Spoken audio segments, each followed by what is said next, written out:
We're in today with the legendary 6600 GT. This is the AGP version. We're gonna test it with this Intel Pentium D945. I'm gonna see how this 128 megabytes VRAM from this video card is gonna handle. It's got 120 bits bus width, 8 pixels and 3 vertex, but don't forget this video card is from 2004. It supports only DirectX 9. I'm gonna test it with a couple of games and see how this GPU, can I call it GPU or display adapter? Let's see how this video card is working in a couple of games. Okay, let's test driver. I think this video card can handle the game, but I kept it on 800 by 600. I kept it on 800 by 600 with normal details, screen resolution, and actually let's put anti-aliasing. Theoretically, on low details with this video card, get like 70 FPS, and if I remember correctly, this is kind of good, you know, for the age of the game. But it's working. It's working really nice considering this is a 2004 video card with 128 megabytes of VRAM.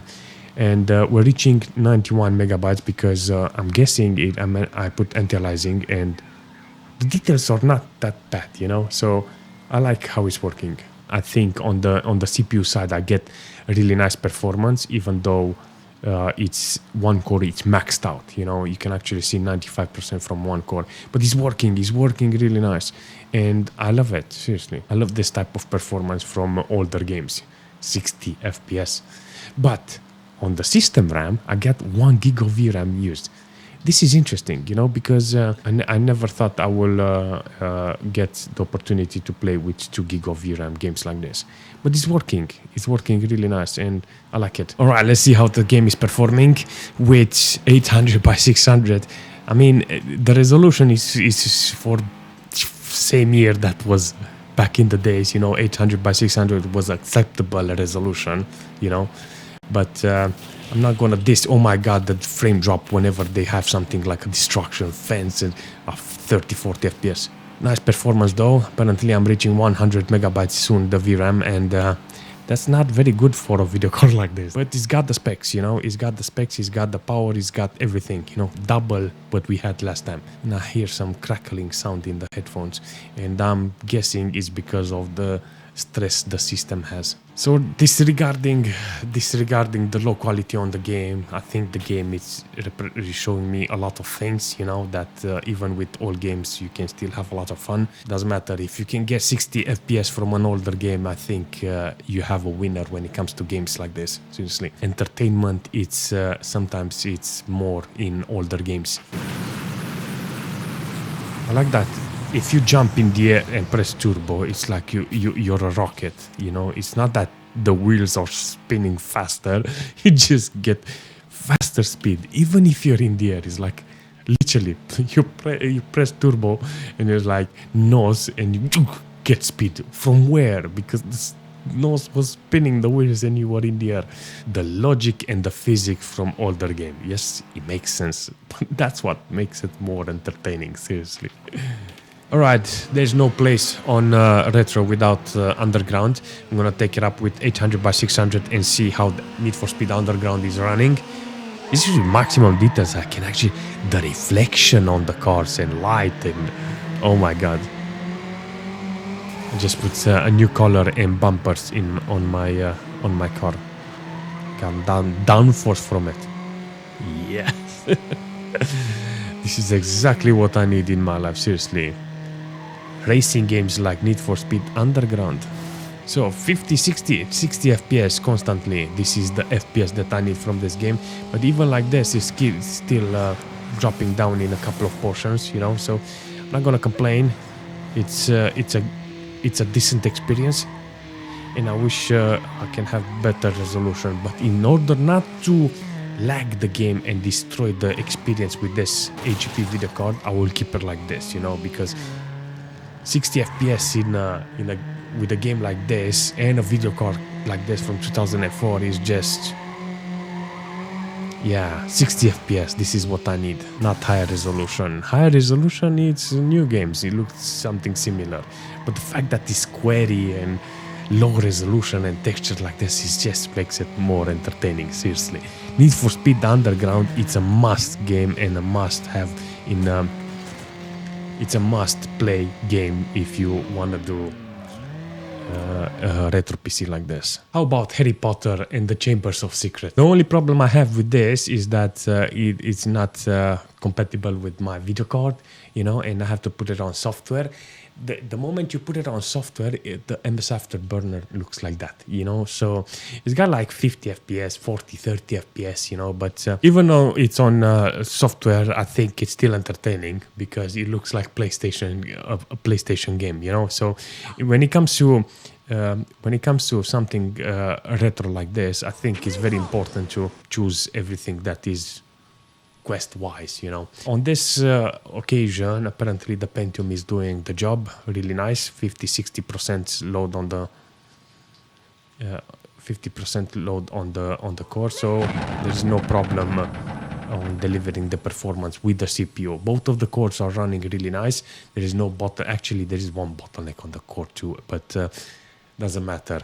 It feels very right, you know. The system RAM is around 600-700 megabytes of system RAM. You can actually see that the video card is not working because I only have 12 megabytes of VRAM used. It's like the core, it's 299 megahertz, even though it's 500, it's still not powered on, you know, it's on standby. The game is actually what I need for an older computer like this. So if I want to test an older video card, I think this is exactly what I need from the system. There are cases when the GPU is not compatible and I want to play some games on older computers. Nice. Still got decent FPS, 38 FPS. Imagine comparing this to Hogwarts Legacy. Similar performance considering the GPU, seriously. 39 FPS, 24 ms. Nothing has changed. This is so funny. HELLGATE London, it's one of those games that, it's... What? HELLGATE is one of those games that runs really nice on this video card. I'm gonna take it for a spin. Got 1024. Everything is off. Everything is off. Yes. Medium texture, maybe low details. I want everything on low anti-aliasing, maybe low details anti-aliasing. We want as many FPS as possible because we got an AGP video card and hopefully everything will be okay. So let's jump in and see how we're doing. Tottenham Court Road, yes. What a nice place. It's like apocalyptic London, seriously. This needs to be a nice remake. That's why I put it on low details because sometimes it dips on 40 FPS, and if I keep it on 40 FPS, then it's still playable. Fat bully. The CPU is not even bothered with this game. Apparently, you need one fast core, and that's it. In our situation, you can actually see 100% load on one core and the other one is like 10%. It's like when I was testing dual GPUs with other games that were not compatible. No compatibility in dual core CPU. Jesus, man. Apparently, you should not even bother with this. Just need a fast core and that's it. But it doesn't matter. It's good to know that it's not needed. I think if I put a normal Pentium or something that has a fast core, it will still be okay. But on the system RAM, I got 1.2 gig of system RAM used, and that is an indication I need in the future more VRAM. Listen, Nox is one of those games. I have 800 by 600. Apparently, it's working really nice. Games like this are ideal for this computer because like Harry Potter, Nox, this is something that doesn't require a proper video card. You can actually see the CPU is running with around 50-60% load. It's got only half a gig of system RAM used, and I think for all the builds like this, it's ideal because you don't need a specific video card in order to say, oh, what video card should I put in for this game? No, you don't need just a display adapter. Seriously, if you get a proper CPU and a main board, you can actually play retro games like this because they're okay. And in some cases it's more entertaining. In this case, you can actually see that the GPU is now working 299 megahertz on the core. When we played previous game, we had 501 megahertz, hence why it's on standby. 9 megabytes on the VRAM. The video card is not used, so depends on what type of games do you like. But if you like games like this, it will be ideal to have on a computer. There's a lot of houses, there's a lot of things to explore. You have like a lot of quests in order to be familiar with the game. It's a lot of fun if you're interested on playing some quest games that doesn't require a lot of system power. So like I said, an older system like this will be beneficial for a lot of people. Just in case you want to use the video card, I think Prince of Persia will be ideal for a video card like this. I don't think I can go any lower. Actually, I can go any lower. 800 by 600 is my go-to resolution. I want 60 FPS constantly with low MS. So on this game, apparently, we get the opportunity to play the game with 60 FPS, 37 megabytes. You can increase the resolution and the details until the system is good with you.